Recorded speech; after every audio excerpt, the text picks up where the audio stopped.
열왕기상 19장 1절에서 5절까지 합독하시겠습니다.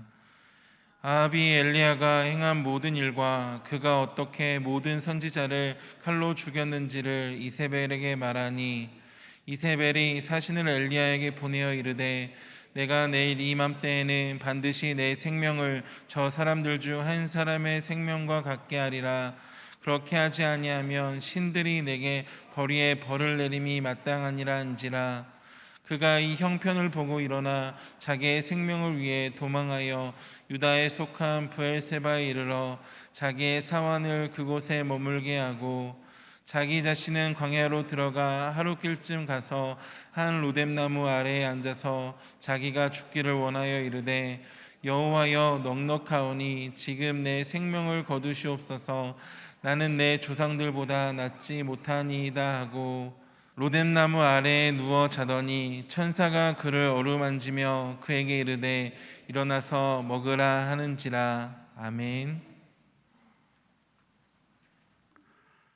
요즘 다들 어렵다고 하는 때입니다.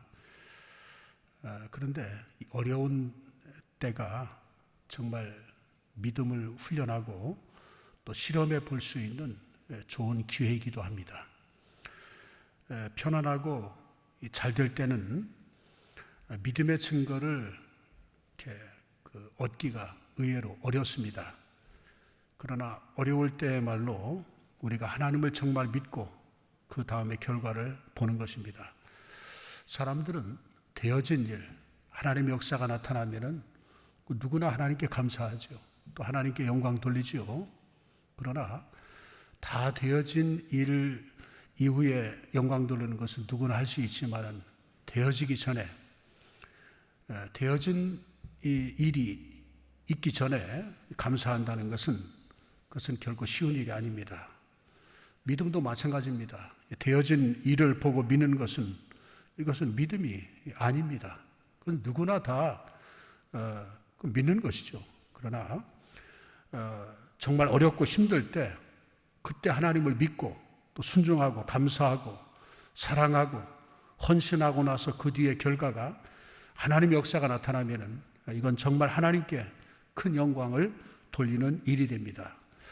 그래서 어려운 때일수록 우리가 믿음으로 반응하고 정말 하나님 앞에 바른 고백을 하고 감사하고 찬양하고 순종하고 믿음의 반응을 보이면은 그 믿음을 보시고 하나님께서 반드시 역사하십니다.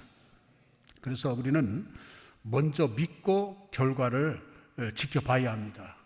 결과를 보고 어떤 행동을 하는 것이 아니라 먼저 믿고 믿음이 먼저죠. 여러분 우리가 예수님께 얻은 이 은혜는 정말 놀랐습니다. 예수님께로부터 받은 은혜가 너무나 놀랍기 때문에 염려하지 않게 되고 모든 것에 감사하며 살 수 있는 것입니다. 그러니 지금 한번 우리가 그렇게 한번 살아보자는 것입니다. 어렵고 힘들고 앞이 막막하고 캄캄하고 정말 아무것도 보이지 아니하는 그런 속에서 우리가 먼저 믿음으로 반응해 보자는 것입니다. 믿음으로 나아가자는 것입니다. 바라는 것을 보는 그것은 믿음이 아니죠.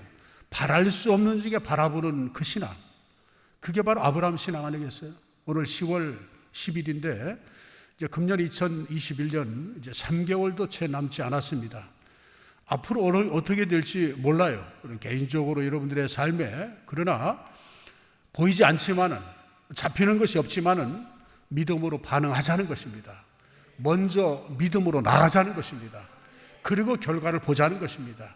분명한 사실은 그 믿음을 보시고 하나님 역사하셔서 그 역사하신 하나님의 은혜를 반드시 연말에 가서 여러분들은 보게 될 것이고 또 하나님께 영광 돌리게 되어질 것입니다. 어떤 상황 속에서도 염려하지 마십시오. 그리고 모든 것에 감사하십시오. 할 수 있는 대로 복의 씨앗을 심고 감사의 씨앗을 심고 사랑의 씨앗을 심고 순종의 씨앗을 심고 한번 해보십시오. 분명히 하나님 역사하실 것입니다. 자, 그런데 우리가 정말 믿음으로 바라보고 볼 수 없는 것을 보는 것 같이 믿음으로 나간다는 것이 어떤 면에 굉장히 힘듭니다. 그래서 이 신앙이라는 것은, 믿음이라는 것은 어떤 면에서 모험입니다. 모험. 이 벤처라는 말이 모험이라는 거거든요.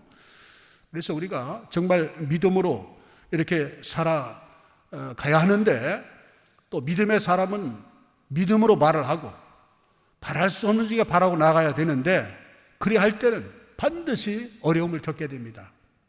어려움 속에 우리가 좌절할 수도 있어요. 더 못하겠어. 여기까지 한계인가 봐. 이제는 나는 지쳤어. 그때 낙심하고 절망이 오게 되어지는 것이죠. 여러분, 성경에 보면은 정말 놀라운 믿음의 사람들에게도 그런 순간이 있었습니다. 아브라함도 그랬죠. 100세의 아들을 얻기까지 아브라함도 절망의 순간이었습니다. 믿음의 조상이었던 아브라함도 절망의 순간이 있었다는 것이죠. 그 안에 사례도 마찬가지예요. 모세도 그랬고 다윗도 그랬고 다니엘도 그랬습니다. 여러분, 가장 기적을 많이 나타낸 이 선지자, 여러분 누굽니까? 그 중에 한 사람이 바로 엘리야 아닙니까? 정말 기적의 사람 중에 한 사람이 바로 엘리야입니다. 근데 엘리야도 마찬가지예요. 엘리야가 얼마나 훌륭한 선지자냐면, 예수님이 한 번은 가이사라 빌립보 지방에 가셨어요. 예수님이 궁금하시죠? 예수님의 사역을 보고 사람들은 과연 예수님을 어떻게 평가할까? 그냥 기적을 행하는 사람, 훌륭한 사람 중에 한 사람으로 생각할까? 예수님이 그것이 궁금했어요. 예수님은 이 땅에 메시아로, 구원자로 오셨거든요. 과연 구원자로 알아볼까라고, 그것이 궁금해서 제자들에게 이렇게 묻습니다. 사람들이 나를 뭐라고 하느냐? 그러니까 더러는 엘리야다, 이렇게 말하고 있다. 여러분, 이게 무슨 얘기입니까? 엘리야가 그렇게 그 당시에 정말 얼마나 사람들이 구약시대 엘리야의 그 기적이 얼마나 그들의 내리 속에, 가슴 속에 이제 묻혀 있으면은 엘리야라고 이렇게 말을 했겠습니까? 훌륭한 사람입니다. 죽음을 보지 않고 하늘에 불병거를 타고 승천한 사람 엘리야 아닙니까? 여러분, 죽음을 보지 아니하고 간 사람이 에녹도 그랬고 엘리야도 그랬고 예수님, 그 외에 없잖아요. 이렇게 훌륭한 사람이에요. 그런데 그런 엘리야도 하나님, 이제 끝났습니다. 저는 이제 더 이상 감당 못하겠습니다. 하나님, 차라리 저를 죽여주십시오. 그랬던 순간이 있었다는 것입니다. 이제 그런 얘기를 들으면 엘리야도 낙심했다, 그런 대선지 엘리야도 낙심했다 하면 그것이 우리에게 오히려 은혜가 됩니다. 그렇구나. 그도 연약한 인간이었구나. 엘리야도 우리와 성정이 같은 사람이로다라고 야고보서 5장에 말씀해 주고 있는 것입니다. 여러분, 성경에 나타난 훌륭한 사람도 특출한 사람이지만, 우리보다는 낫지만은, 그렇다고 해서 우리도 그와 같은 믿음의 사람으로 살아서 그들이 받았던 복을 우리도 못 받을 이유가 없다는 것입니다. 우리에게도 가능성이 있다는 것입니다. 희망을 가지십시오. 그 대선지 엘리야도 차라리 내 생명을 데려가 주세요. 우울증과 정말 자살 직전에 갔었던 그 경험이 엘리야에게도 있었다는 것입니다. 그런데 이 엘리야가 이렇게 절망했던 직전까지는 상상을 못했던 그런 정말 일입니다. 열왕기상 19장에서는 정말 절망적인 이 엘리야를 우리가 볼 수 있지만은, 열왕기상 18장 이전에는 어느 누구도 엘리야가 이렇게 정말 낙심하고 절망할 것이다라고 예측했던 사람은 한 사람도 없었어요. 여러분, 엘리야가 어떤 사람입니까? 바알과 아세라를 따르는, 우상을 숭배하는 400명, 450명, 도합 850명과의 영적 싸움을 벌인 영적 거장이 바로 엘리야 아닙니까? 제단에서 불을 붙이지 않고 하늘에서 불이 내려서 재물을 태우는 그런 영적 대결을 850대 1 엘리야가 영적 싸움을 벌였습니다. 그런데 이 엘리야의 제단에 하늘로부터 무엇이 내렸어요? 불이 내렸습니다. 하늘로부터 불이 내립니다. 불이 내려서 그 제단의 재물이 다 불태워지는 놀라운 승리를 거두게 되어집니다. 그때 850명의 바알과 아세라 제사장들을 단칼에 다 죽여버립니다. 정말 통쾌한 승리요, 그런 엄청난 승리를 가져온 그 주역이 바로 대선지 엘리야였습니다.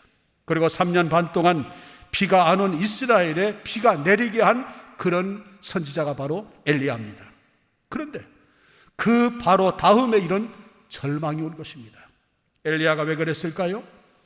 엘리야는 왜 도대체 절망한 것이었습니까? 엘리야는 생각하기를 불이 내려와 제단에 그 모든 재물을 태우고 도랑에 물까지 다 핥고 이런 놀라운 하나님의 임재, 기적을 체험한 후에 엘리야는 아마 이런 생각을 했을 거예요. 이 정도쯤 되면은 이스라엘 백성들 다 하나님께 돌아올 것이다. 이런 하나님의 역사를 보고 이스라엘 백성들이 하나님께 돌아오지 않겠어? 다 돌아올 거야. 아합의 아내 그 악한 이세벨도 이제는 하나님의 살아계심을 인정하고 회개하고 돌이킬 것이다. 이렇게 내심 기대를 가졌던 것입니다. 그런데 오히려 이세벨이 또 악에 받쳐가지고 사신을 보내서 엘리야를 죽이겠다고 하는 것입니다. 엘리야를 죽이겠다. 제사장들을 죽였듯이 그 죽은 제사장들과 똑같이 엘리야도 죽임을 당할 것이다. 신들의 그 앞에서 내가 맹세한다라고 이세벨이 그렇게 선포를 합니다. 그때 엘리야가 한순간에 낙심이 온 것입니다. 조금 전에 하늘로부터 불이 내려오고 850 우상 숭배하는 제사장들을 다 죽였던 엘리야였는데도 한 번 두려움이 확 밀려오니까 죽을 것 같은 생각이 들었던 겁니다. 이것만 이기면 끝날 것이라고 생각하고 죽기 살기로 이제까지 버텨왔는데, 이제까지 신앙으로 나아갔는데 그 다음에 아직도 더 남아 있다고 생각할 때 순간적으로 그 대선지 엘리야, 기적의 주인공 엘리야도 마음이 무너진 겁니다. 그러고는 광야로 도망 나가서 아주 조그만 로뎀나무 아래 밑에서 하나님 그냥 저 죽여주세요. 더 못합니다. 하나님의 사람은 다 죽고 나만 홀로 덩그러니 남았습니다. 더는 못 견디겠습니다. 더 버틸 힘이 없습니다. 그랬던 상황이 바로 오늘 본문 우리가 함께 읽은 내용입니다. 자, 이 엘리야가 왜 이렇게 낭망을 하게 되었을까요? 그리고 우리에게도 이런 낭망과 절망이 올 때 어떻게 이겨낼 수 있을까요? 아마 이 자리에 계신 여러분 중에도 아마 그런 분들이 있을 것입니다. 나는 더 못 견딜 것 같아요. 나 끝까지 믿음 지키기가 너무나 힘듭니다. 이제는 포기할까 봐요. 이런 생각하시는 분들이 아마 이 자리에도 오늘 유튜브에 영상을 보시는 분들 중에도 반드시 있을 것입니다. 이 영상이 녹화가 돼가지고 계속 이제 유튜브에서 시청하시는 분들도 분명히 말씀을 듣는 분들 중에서도 막 그런 정말 이제는 포기하고 싶어 라고 하는 분이 분명히 있을 것입니다. 이유가 있습니다. 엘리야는 엄청난 기적을 행했던 선지자입니다. 그렇기 때문에 그는 하나님의 놀라운 기적과 이 사건들을 통해서 하나님의 역사를 보는 데는 익숙해져 있었습니다. 그런데 실제로 하나님의 역사는 그런 엄청난 사건을 통해서도 나타나지만은 전혀 그렇지 않은 상태에서도 하나님의 살아계시가 역사하시는 그 역사하심은 전혀 변함이 없다는 것입니다. 그런데 엘리야는 그런 놀라운 사건, 그 정도쯤의 기적이 일어났으면 그러면 뭐 변화가 일어나야 되지 않겠나라고 하는 그런 기대감이 있었는데, 그런 기대감이 무너지니까 이 엄청난 사건 앞에, 이 엄청난 불이 내려와 제단을 그 모든 재물을 다 태우는 그 대기적의 역사, 이 사건 앞에서 아마 모든 백성들은 다 하나님께 머리 숙일 거야라고 그런 내심 기대를 했지만은, 그러나 그 기대감이 무너지니까 마음에 엄청난 낙심이 오게 되어진 것입니다. 아마 우리로서는 도저히 이해가 되지 아니할 정도로 굉장히 이 엘리야는 낙심이 온 것입니다. 엘리야가 10절에 이렇게 하나님께 반응을 합니다. 오늘 그 뒤에 10절의 말씀을 보면은 그가 대답하되 이제 엘리야가 지금 말하는 거예요. 내가 만군의 하나님 여호와께 열심히 유별하오니 이는 이스라엘 자손이 주의 언약을 버리고 주의 제단을 헐며 칼로 주의 선지자들을 죽였음이오며 오직 나만 남았거늘 그들이 내 생명을 찾아 빼앗으려 하나이다. 여기 보면은요, 하나님 여호와께 열심히 유별하다 이런 고백을 합니다. 엘리야가 하나님께 열심히 유별하다는 이 표현은 무슨 말이냐면 주님을 섬기고 사랑하는 마음이 다른 누구보다도 특별하다는 것입니다. 나는 그래도 누구보다도 유별나게 특출하게 하나님을 섬기고 여기까지 왔습니다. 열심히 믿었고 하나님의 기적을 체험을 했고 하나님의 능력을 보았고 누구보다도 나는 매달려 기도하고 여기까지 왔는데 자신이 전능하신 하나님을 누구보다 열심히 믿었고 하나님의 살아계심을 드러내는 기적을 행하였는데 저런 사람들은 변하지 않습니다. 도리어 자신을 죽이려고 지금 계속해서 지금 겁박을 하고 있습니다. 큰 절망에 빠진 것입니다.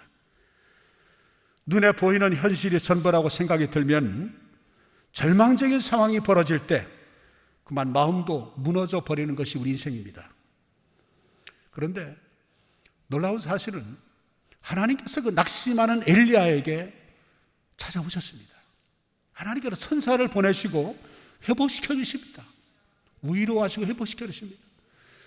저는 정말 엘리야에게 찾아와서 천사를 통해서 회복시켜 주시는 이 사건을 통해서 진짜 하나님의 사랑은 위대하다. 하나님의 위로는 영원하다. 엘리야에게 그 불로 응답하신 그 하나님, 기적의 하나님의 그 현장에서 그 엘리야의 그 강한 믿음, 엘리야의 하나님, 나의 하나님, 불로서 응답하옵소서 간절하게 외치고 하나님을 믿었던 그 믿음, 거기에 역사가 나타났는데 낙심하고 넉넉하오니 내 생명을 취하해달라고 초라한 그 모습을 보시고 주께서 엘리야를 어떤 면에서 네가 왜 이렇게 망가졌느냐, 내가 왜 믿음이 이렇게 떨어졌느냐, 왜 절망을 하느냐, 너 그 믿음 어디 갔냐, 갈멜산에서 그 외쳤던 그 신앙은 어디 가고 이렇게 초라해졌느냐, 한 번도 주님은 책하지 않고 그에게 꾸지람하지 않았다는 것입니다. 마치 주님을 부인하고 디베라 바다로 돌아갔던 베드로에게 다른 사람은 몰라도 내가 나를 부인할 수 있느냐 전혀 묻지 않았어요. 따지지 않고 오히려 음식을 준비해 놓고 베드로를 기다리는 그 주님의 음성, 그 주님의 모습, 그 인자하심, 주님의 사랑. 여러분, 그 사랑이 오늘 또 우리 가운데 우리의 심령 속에 임하는 줄 믿으시면 아멘 합시다. 엘리야의 믿음 없음을 책망하지 않으셨다는 것입니다. 천사를 통해서 먹을 것을 주시고 40일 동안 오히려 호렙산으로 엘리야를 이끌어 가십니다.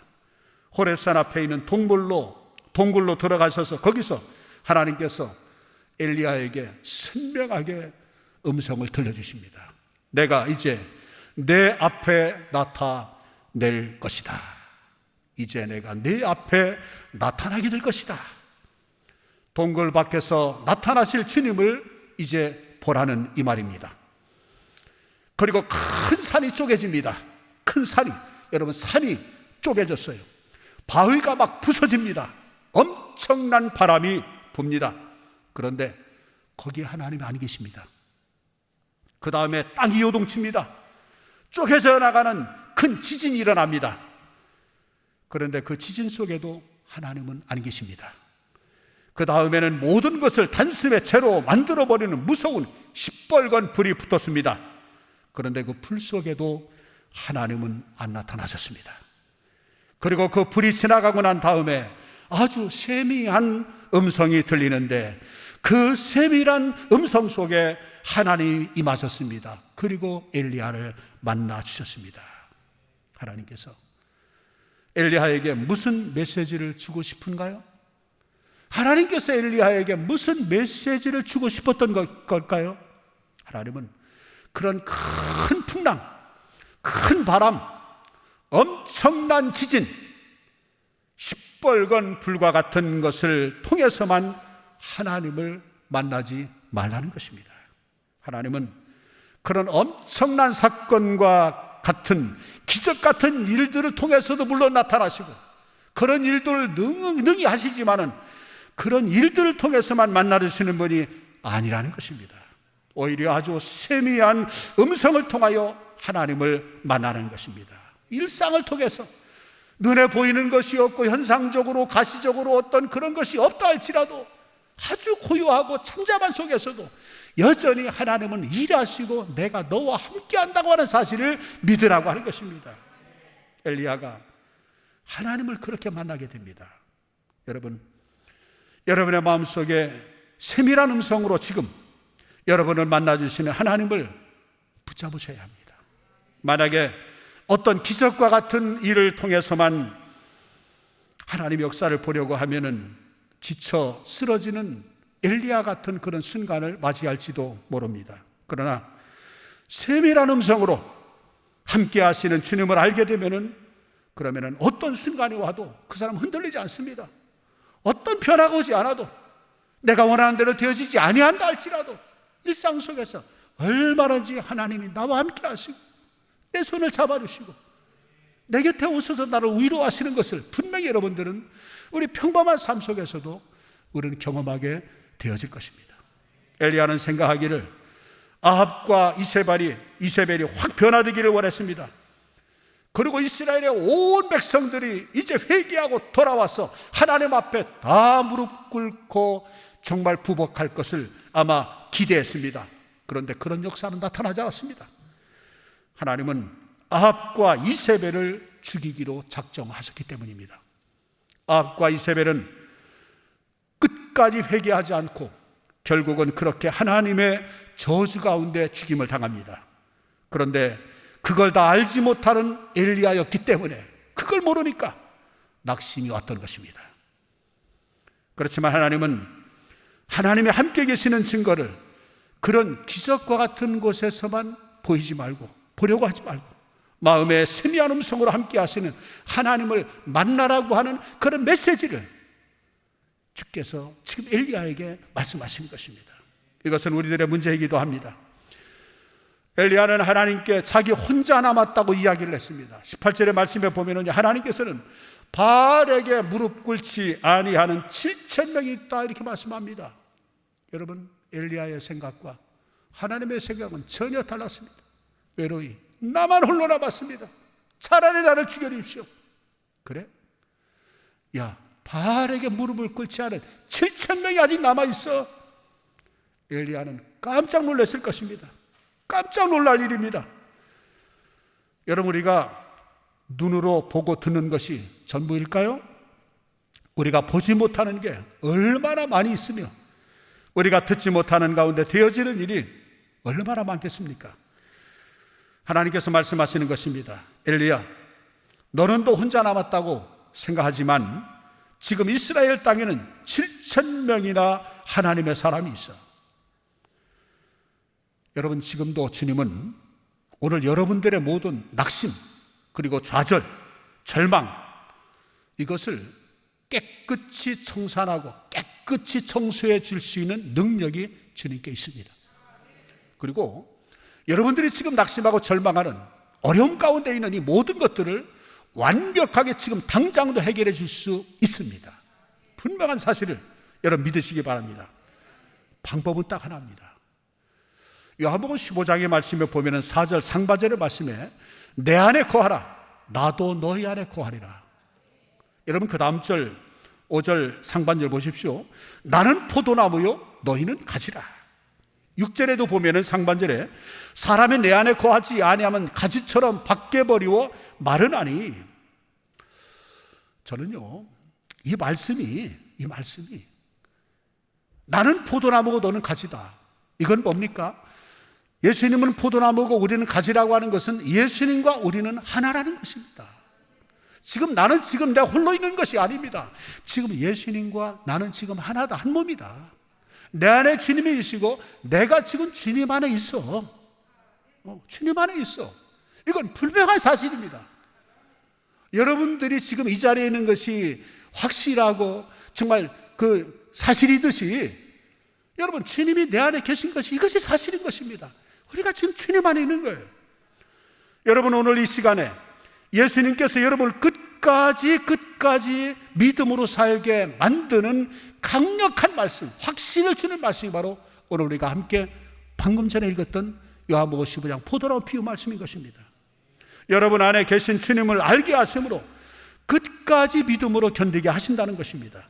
여러분 속에 걱정과 근심이 참 많았는데 여러분 주님을 바라보면서 뜨겁게 찬송하고 뜨겁게 기도하고 말씀을 들으면요, 한순간에요 그 말씀을 믿고 내가 가지야 지금 주님께 붙어 있어, 내가 주님 안에 있음을 우리가 정말 순간을 믿고 감사하며 그 사랑을 느끼며 주님을 찬양하고 하나님께 영광 돌리면요, 한순간 두려움이 떠나갑니다.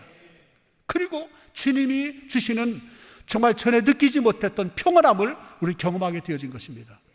합심으로 기도하기 전과 후가 달라지게 되어지고, 찬송 전에는 마음이 정말 우울하고 표정도 좀 어둡고 그랬는데 와서 함께 찬양하고 우리가 기도하고 하다 보면 순간에 변화되어지는 것을 아마 여러분들도 체감할 것입니다. 주님은 지금 이 시간에 우리와 함께 계셔서 지금 이 시간도 역사하고 계십니다. 우리의 마음과 생각을 바꾸고 계시다는 것입니다.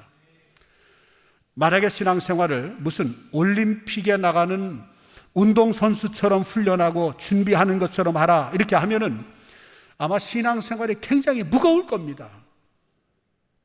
그도 그럴 것이, 여러분 올림픽에 나가 출전하는 그 선수들 보세요. 그들의 훈련은 너무나 혹독합니다. 이런 이 평범한 사람들은 그 감당하기가 참 힘듭니다. 출전은 고사하고 연습하다가 정말 도중에 포기하는 사람이 얼마나 많은지 모릅니다. 여러분 신앙생활도 마찬가지예요. 만약에 우리의 신앙생활이 올림픽에 나가는 선수처럼 한다고 하면은 얼마나 무겁겠어요? 얼마나 힘들겠어요? 그런데 하나님께서 우리에게 말씀하시는 신앙생활은 올림픽에 출전하는 것이 아니에요. 여러분 신앙생활은 뭐냐? 힘든 노동이 아니라 신앙생활은 믿기만 하는 것입니다. 믿기만 하는 것입니다. 여러분 모든 것은 예수님이 십자가에서 다 이루셨습니다. 요한복음 19장 30절의 말씀에 보면은요, 예수께서 신 포도주를 드신 후에 이르시되, 따라합시다. 다 이루었도다. 다 이루었다는 것입니다. 다 이루었다는 이 말씀의 이 헬라어의 원문은요, 모든 값을 다 지불했다는 것입니다. 우리의 죄값과 우리의 질병과 우리의 근심, 걱정, 수고하고 무거운 짐진저라 다 오라고 했는데 그 모든 무거운 짐과 모든 번민과 아픔과 슬픔과 자녀, 사업장, 직장, 금전, 질병, 그 모든 근심 문제를 단번에 2000년 전에 예수님이 다 지불하셨다는 것입니다. 해결했다는 것입니다. 우리가 지고 갈 이유가 없고 우리가 감당해야 될 몫을 남겨놓지 않았다는 것입니다. 다 지불했다는 것입니다. 마귀와의 싸움도 주님이 다 이기신 것입니다. 너희가 세상에도 환난을 당하라 담대하라 내가 세상을 이겼다고 요한복음 16장 30절에 분명히 말씀했어요. 환난을 안 당하는 것이나 당합니다. 그러나 감당하라 이거예요. 담대하라 이거예요. 다 이기셨다는 것이다. 다 지불했다는 것입니다. 사탄 마귀의 정수리를 다 개치셨습니다. 우리를 죄와 저주에서 완전히 구원하셨습니다. 우리를 거룩하게 하셨습니다. 주님과 친밀히 동행하게 하시고 세상을 이기게 하는 것 다 하나님이 하신 일입니다. 우리에게 원하는 것은 이 사실을 믿으라 이거예요. 예수로 나아가라는 것입니다. 우리 사단 마귀는 세상을 이기려고 싸우러 나가는 전사자들이 아니라 2000년 전에 십자가에서 다 지불하시고 다 해결하신 예수 그리스도를 믿는 믿음으로 나가게 된 줄 믿으시기 바랍니다. 이기려고 싸우는 싸움이 아니라 이겨놓고 싸우는 싸움인 것입니다. 주님이 그렇게 하실 것이라고 믿는 것입니다. 지금 코로나19로 인해서 우리의 삶이 많이 어려움 속에 있습니다. 긴 인내 속에 고통은 점점 심해집니다. 그런데 여러분, 지금이야말로 우리와 함께 계시는 주님을 우리가 진짜 믿을 수 있어야 믿음을 지켜낼 수가 있습니다. 사람들과의 관계 때문에 내가 그동안 믿음을 지켜왔던 그런 믿음으로는 지금 이 시대에 우리의 믿음을 지킬 수가 없는 때가 됐습니다. 여러분 안에 아주 정말 세밀한 음성으로 말씀하시는 주님을 여러분이 분명히 알고 믿지 못하면 그러면 한순간에 엘리야도 무너졌듯이 우리도 무너질 수가 있다는 사실을 우리 기억해야 합니다. 올해 코로나19로 우리의 영적인 민낯이 다 드러난 것입니다. 예수님이 나와 함께 계시다는 것을 모르는 것은 아니지만 실제로는 다 잊고 사는 것이 현실입니다. 예수님이 나와 함께 계시다는 것을 잊어버린 채 하루 종일 살아가고 있습니다. 이렇게 한 주를 살고 한 달을 살아가는 것입니다. 주님이 나와 함께 하신 것을 기억하십시오. 생각하십시오. 주님을 바라보면서 내가 지금 주님을 바라보고 주님이 내 안에 있다는 것을 늘 기억하고 생각하면서 그것을 반복하면서 훈련을 하시기 바랍니다. 하나님과 함께하는 훈련, 주님과 동행하는 훈련을 늘 하시기 바랍니다.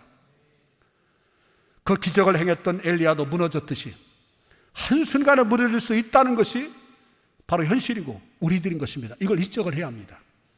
하나님께서 그 엘리야에게 세밀한 음성으로 하나님이 함께 계심을 깨우쳐 주시려고 하셨던 이유는 흔들리지 않는 믿음의 비밀이 거기에 있기 때문입니다. 지금도 우리 안에 계셔서 주님 우리에게 말씀하십니다.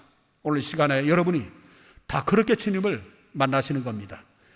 주님은 오늘 여러분 모두에게 말씀합니다. 여러분 분별을 못해서 그렇지 주님의 음성을 못 듣는 사람은 이 자리에 한 사람도 없습니다. 주님께서 여러분들에게 주님의 마음을 느끼게 해주십니다. 주님이 지금 나를 이렇게 보시고 계시는구나. 주님이 내 마음에 이런 말씀을 하시고 싶어 하시는구나 할 때 내가 지금 굉장히 우울한 것을 낙심주게 하는 것을 아시고 오늘 이 말씀을 주시는구나. 이 말씀을 하셨어 라고 우리가 그 말씀을 깨닫고 주님을 생각하는 것, 여러분 주님을 생각한다는 것은 성령으로 말미암아 예수를 구주와 주님으로 영접하였고 그리고 주님을 생각한다는 것은 이미 성령 여러분들 속에 지금 임하셨다는 것입니다. 그런 생각이 들려지면은 그 생각이 바로 주님이 나에게 말씀하시는 것입니다. 그것이 주님의 음성이라는 것입니다. 주님 말씀하시는 것을 그 깨달은 사람은 들은 것이 되어지는 것입니다. 여러분 오늘 주님이 여러분들에게 분명히 말씀하시면 여러분들은 엘리야가 일어나는 것처럼 다시 일어날 것입니다. 엘리야가 다시 일어나게 된 것처럼 일어나셔야 됩니다. 여러분과 함께 계신 주님을 정확하게 붙잡으시기 바랍니다. 놓치지 않으셔야 합니다. 계속 또 확인해야 합니다. 그리고 믿음의 걸음을 디디는 것입니다. 무슨 일이든지 믿음으로 하십시오. 정말 하나님을 믿느냐? 정말 하나님을 믿는 행동이냐? 이게 정말 하나님을 믿는 생각이냐? 또 점검을 해야 합니다. 그리고 무조건 감사하는 것입니다. 합력하여 유익을 주실 사랑의 하나님을 믿고 무조건 여러분 감사하는 것입니다. 그리고 오직 사랑만 하는 것입니다. 복음의 씨앗, 순종, 믿음의 씨앗을 심는 겁니다. 그리하면 보이는 것이 없고 잡히는 것이 없고 막막해 보인다 할지라도 느낌과 상함, 그 현 가시적인 것에 절대로 여러분들 속지 마십시오. 사탄 마귀의 그런 어떤 회의에 넘어가지 마십시오. 믿는다고 어떻게 한다고 되냐? 여러분 그 획책에 절대로 넘어가지 마십시오. 하나님의 살아계심을 믿는다면 나를 위해서 십자가에 죽으시고 부활한 이 사실을 인정하고 내가 구원받은 하나님의 사람이라고 인정한다면 하나님은 여전히 지금 나를 붙잡고 계신다. 나의 모든 앞길을 하나님이 인도하여 주신다. 믿고 믿음으로 그냥 걸어가십시오. 순정하며 나아가십시오. 살아가면서 그 씨앗을 심으십시오. 반드시 열매를 거두게 되어질 것입니다. 이런 은혜가 여러분들의 삶 속에 넘쳐나기를 우리 주님 예수님 이름으로 축원합니다. 기도하겠습니다. 사랑의 하나님, 참 어려운 시대를 살면서 믿음이 연약해져 있는 우리의 모습을 긍휼히 여겨 주시옵소서. 기적을 행했던 엘리야도 무너졌듯이 한순간에 무너질 수도 있다는 것이 우리임을 깨닫습니다. 주님 없이는 살 수 없음을 고백합니다. 주님의 세밀한 음성에 귀 기울이는 우리 되게 하옵소서. 나와 함께 계신 주님을 놓치지 않고 늘 붙잡게 하여 주옵소서. 언제 어느 곳에 있든지 늘 하나님을 향한 믿음을 선포하며 살게 도와주옵소서. 이 시간 귀하신 주님 앞에 준비해온 예물을 드립니다. 하나님이 삶의 주인 되심을 기억하며 준비한 자녀들의 손길을 기쁘게 받아주시고 가정과 사업 위의 모든 것이 합력하여 선이 되는 은혜를 부어 주시옵소서. 예수님의 이름으로 축복하고 기도합니다. 아멘.